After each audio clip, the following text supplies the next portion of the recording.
ராஜ்யசபா உறுப்பினர் தேர்தலுக்கான வேட்பாளர்களை திமுக அறிவித்து கூட்டணியில் கடமுடாவை ஏற்படுத்தியுள்ளது.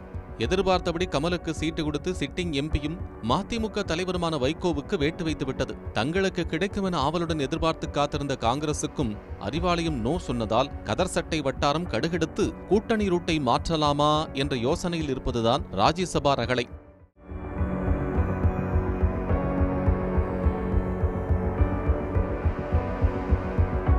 Periyar Maniammai Institute of Science and Technology, Thanjavur. The world needs you.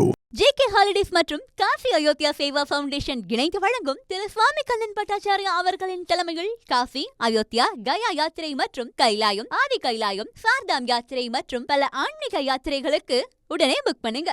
தமிழகத்திலிருந்து தேர்வு செய்யப்பட்ட 6 ராஜ்யசபா எம்பிக்களின் பதவிக்காலம் ஜூலை 24ஆம் தேதியுடன் முடிவடைகிறது. தற்போதைய எம்எல்ஏக்களின் அடிப்படையில் திமுகவிற்கு 4, அதிமுகவிற்கு 2 ராஜ்யசபா எம்பிக்கள் கிடைக்க வாய்ப்புள்ளது. திமுக சார்பில் ராஜ்யசபா வேட்பாளர்கள் அறிவிக்கப்பட்ட நிலையில் அதிமுக 2 பதவிகளை பெற எம்ஜிஆர் மாளிகையில் கடும் போட்டி நிலவுகிறது.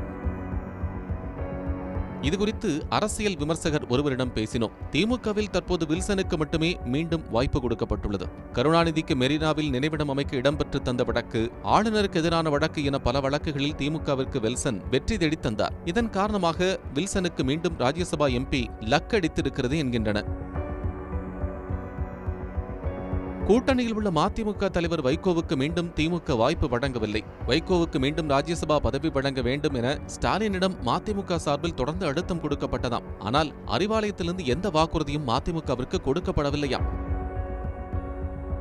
மதிமுகவை பொறுத்தவரை துரை வைகோ தற்போது திருச்சி நாடாளுமன்ற உறுப்பினராக உள்ளார். அவரை வேட்பாளராக நிறுத்தி அவருக்கான அனைத்து தேர்தல் பணிகளையும் திமுகவை செய்ததால் வைகோவுக்கு மாநிலங்களவை உறுப்பினராகும் வாய்ப்பு வழங்கப்படவில்லை என்கின்றனர் விவரம் அறிந்தவர்கள். அப்படி கொடுத்தால் தந்தை மகன் இருவருக்கும் எம்பி பதவியா என்ற சலசலப்பு ஏற்படும் என்பதால் கடந்த நாடாளுமன்ற தேர்தலின் போது மக்கள் நீதி மய்யத்துடன் செய்து கொண்ட ஒப்பந்தத்தின்படி கமல்ஹாசனுக்கு வாய்ப்பு வழங்கப்பட்டுள்ளது என்றும் இதன் மூலம் சட்டமன்ற தேர்தலில் மக்கள் நீதி மய்யத்துடனான கூட்டணி தொடரும் நிலையும் விஜய்க்கு எதிராக கமலை தீவிர பிரச்சாரத்தில் ஈடுபடுத்தவும் நல்வாய்ப்பாக திமுக தலைமை பார்க்கிறது என்றும் அறிவாலய வட்டாரங்கள் கிசுகிசுக்கின்றன. இந்த நிலையில் காங்கிரசிற்கு எம்பி சீட்டு வழங்காதது குறித்து புலம்பி வருகின்றனராம் கதர்கள். கடந்த 2021 சட்டமன்ற தேர்தலில் காங்கிரசுக்கு 25 தொகுதிகளை ஒதுக்கியது அறிவாலயம். இதில் 18 தொகுதிகளில் வென்றது. காங்கிரஸ் வசமிருந்த ஈரோடு கிழக்கு தொகுதியில் இளங்கோவன் மறைவால் 2வது இடைத்தேர்தலை சந்திக்க நேர்ந்தது. அவர்கள் குடும்பத்தைச் சேர்ந்தவர்கள் யாரும் போட்டியிட விரும்பாததாலும் செலவிட காங்கிரசார் யாரும் முன்வராததாலும் திமுகவே அந்த தொகுதியையும் எடுத்துக்கொண்டது. ஈரோடு கிழக்கு தொகுதியை விட்டுக் கொடுத்ததால் சட்டமன்றத்தில் காங்கிரசின் பலம் 17ஆக குறைந்தது.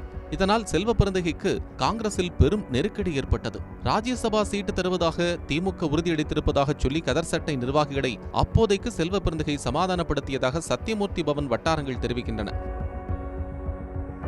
ஆனால் கடந்த மே 23ஆம் தேதி டெல்லி சென்ற முதலமைச்சர் ஸ்டாலின் சோனியா, ராகுல் ஆகியோரை சந்தித்து பேசினார். அப்போது தமிழகத்தின் சிட்டிங் காங்கிரஸ் எம்எல்ஏக்கள் 12 பேர் மீதான மக்களின் அதிருப்தி ரிப்போர்ட்டை கொடுத்திருக்கிறாராம். இந்த தகவல் சம்பந்தப்பட்ட காங்கிரஸ் எம்எல்ஏக்களுக்கு கடும் கோபத்தை ஏற்படுத்தியுள்ளதாக கூறப்படுகிறது.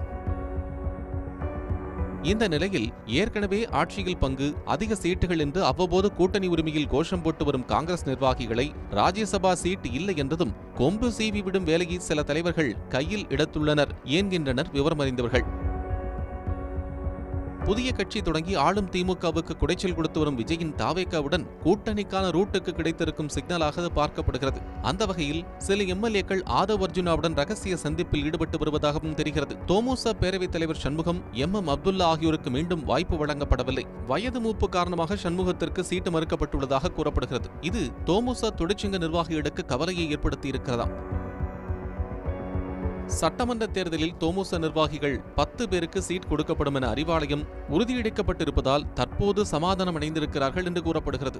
வாய்ப்பு வழங்கப்பட்டிருக்கும் SR சிவலிங்கம் உடையார் சமூகத்தைச் சேர்ந்தவர். இதே சமூகத்தைச் சேர்ந்த பொன்முடி அமைச்சர் பதவியிலிருந்து நீக்கப்பட்டதால் ஏற்பட்ட அதிருப்தியை சரி செய்யவே சிவலிங்கத்திற்கு சீட் லக்கடித்திருக்கிறதாம். அப்துல்லாவுக்கு ஜாஃபர் சாதிக் விவகாரம் உள்ளிட்ட விஷயங்களில் சிக்கல் உள்ளதால் அவருக்கு சீட்டு மறுக்கப்பட்டிருப்பதாக கூறப்படுகிறது. இதனால் ஏற்பட்டிருக்கும் சிறுபான்மை சமூகத்தினரின் அதிருப்தியை சரிகட்டவே கவிஞர் சல்மாவை ஸ்டாலின் டிக்கெடுத்திருக்கிறார் என்று கமலாலய வட்டாரங்கள் கிசுகிசுக்கின்றன. இவரை கனிமொழிதான் பரிந்துரை செய்ததாகவும் கூறுகிறார்கள் விவரம் அறிந்தவர்கள்.